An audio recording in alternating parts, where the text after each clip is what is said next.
everyone. My name is Amrudin Saligidan Mika. Our topic is all about the competencies of an arts teacher.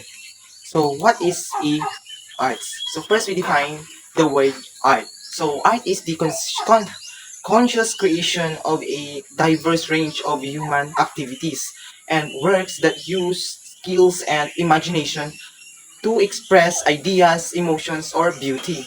This means is when people purposely make things like paintings, sculptures, music, or stories using their skills and imaginations. They do this to share ideas, feelings, or to show what they think is beautiful. So next is the what is competencies of an art teacher. So an art teacher needs a blend of artistic, technical, pedagogical, and interpersonal competencies. This includes strong artistic skills and knowledge of arts history, creativity, and effective communication with students. An art teacher requires a blend of artistic, technical, pedagogical, and interpersonal skills, including mastery of art, techniques, and materials, knowledge of art history, creativity, and the ability to design engaging lessons, manage classroom, and communicate effectively with students to inspire learning and foster artistic growth. This means that to be a successful art teacher, you need more than just artistic talents. You need a combination of skills. They must also possess a strong organizational and classroom management, like classroom management skills, adapt to students' needs, and commit a continuous professional development. So let's proceed to the artistic technical competencies. So first is the artistic skills. So what is artistic skills? Artistic skills is a functional knowledge of various studio, art techniques, design principles, and materials. So artistic refers the creative abilities to produce original works. For examples, drawing, painting, sculpting, using imagination and personal style. Functional knowledge of studio techniques means understanding practical methods. For example, oil painting, printmaking, ceramics, and how to apply the effectively. Design principles are the fundamental rules like balance, contrast, and harmony that guide the composition and visual impact. And also the materials involves expertise in choosing and using tools like canvas, clay, digital software appropriate for the medium. So next is the art history and context. Understanding of art history and the ability to connect art with other subjects. Art history and context. This means understanding how artwork reflect the cultural, social, political, and technological conditions of their time. This involves studying art movements, for example, Renaissance, as well as the analyzing art intersects with subjects like history, literature, science, and or philosophy. So next is the technical expertise. So technical expertise is a knowledge of physics, chemistry, and technology behind different art process. So technical expertise in arts means understanding the scientific principles behind art creation.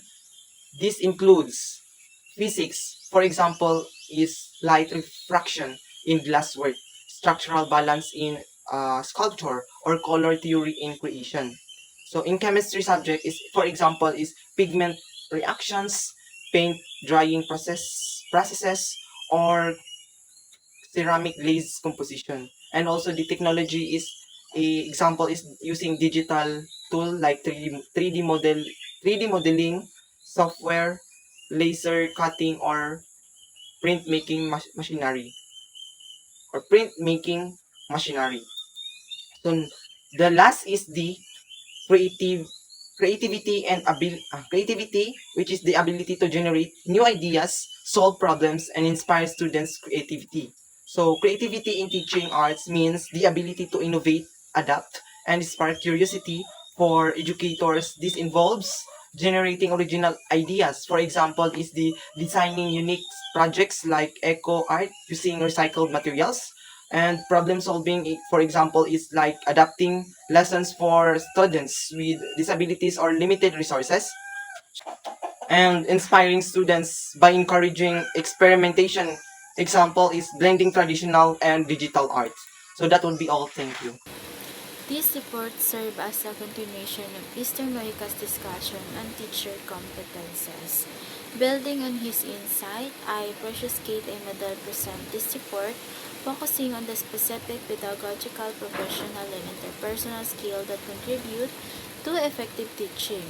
It highlights how these competences help teachers create a positive learning environment, support in student growth, and continue development professionally. Pedagogical and professional competences, curriculum and instruction skill in developing curriculum planning, lesson in integrating art, the broader curriculum, classroom management efficiently. So, classroom management, ito yung kakayahan ng teacher na ayusin at kontrolin ang klase ng maayos at efficient. Ibig sabihin, alam niya paano panatilihin ang focus ng student, maiwasan ang gulo at siguraduhin productive ang learning sa classroom. So next is assessment. Proficiently in evaluating student work and providing constructive growth-oriented feedback. So assessment, ito naman ay tungkol sa pagsusuri ng gawa ng mga estudyante. Ang teacher ay marunong magbigay ng feedback at makakatulong sa estudyante para ma-improve hindi lang basta grade kundi comments na nagtuturo kung paano pa siya mas gagaling. So next is adaptability, the capacity to adjust teaching methods to meet diverse student needs and learning skill. So ito ay ang kakayahan ng teacher na mag-adjust sa iba't ibang pangangailangan at learning style ng mga estudyante. Halimbawa, kung may student na mas natututo sa drawing o hands-on activity, marunong si teacher magbago ng paraan ng pagtuturo para mas maintindihan ng lahat. So, continued learning, a commitment to ongoing professional development to stay current with new techniques and educational strategy. So, continued learning, ibig sabihin nito ay ang teacher ay patuloy na natututo, nag-a-attend ng training, seminars at nag-aaral ng mga bagong teaching strategies para makasabay sa mga pagbabago sa education. In short, hindi siya tumitigil sa pag-improve bilang guro. So next, interpersonal and emotional competences. Communication, strong verbal and non-verbal communication skill to explain concept, give feedback, and listen to student. Communication naman is, ito ay ang kakayahan ng teacher na magpaliwanag ng malinaw gamit ang salita or verbal at kilos or facial expression or non-verbal. Malaga ito para maipaintindi ng maayos ang lesson at makapagbigay ng feedback at makinig ng mabuti sa estudyante. So, empathy and patience, the ability to understand and respond to students' emotional and social needs. Empathy and patience, ibig sabihin nito, marunong si teacher mintindi at makiramdam sa nararamdaman ng mga estudyante niya. May haba ng pasensya siya sa pagtuturo, lalo na kapag nahihirapan ang bata.